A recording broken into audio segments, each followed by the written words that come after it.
বিশ্ব চ্যাম্পিয়ন দল, কিন্তু মাঠে যেন নেই সেই ছন্দ।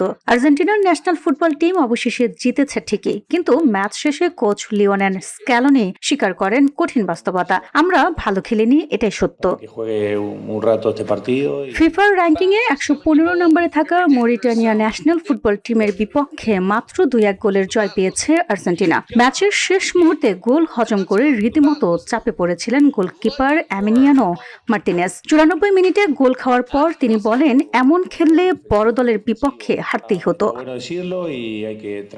এই ম্যাচে বেশ কিছু পরীক্ষা নিরীক্ষা করেন স্ক্যালোনি। বিরতির পরে মাঠে নামানো হয় সুপারস্টার লিওনেল মেসি এবং মিডফিল্ডের ভরসা রদ্রিগো ডি পলকে। মেসিকে খেলানো হয় একদম সামনে আক্রমণের কেন্দ্রে। সম্ভবত আসন্ন বড় টুর্নামেন্টের প্রস্তুতির অংশ হিসেবেই এই কৌশল। তবে জয় পেলেও পারফরমেন্সে সন্তুষ্ট নন কোচ স্ক্যালোনি। ম্যাচ শেষে তার স্পষ্ট বার্তা, ভুলগুলো এখনই হওয়া ভালো, এগুলো ঠিক করতেই হবে।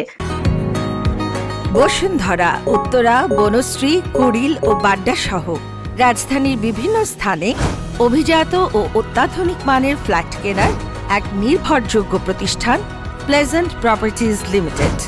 তাই আপনার স্বপ্নের আবাসনের জন্য আজই যোগাযোগ করুন।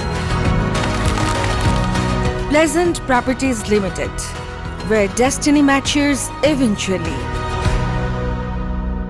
বিশ্ব চ্যাম্পিয়নদের এই পারফরমেন্স তাই ফুটবল দুনিয়ায় নতুন প্রশ্ন ছুড়ে দিয়েছে। ফর্ম কি হারাচ্ছে আর্জেন্টিনা, নাকি বড় ঝড়ের আগে নিঃশব্দ প্রস্তুতি? VOD Bangla news desk.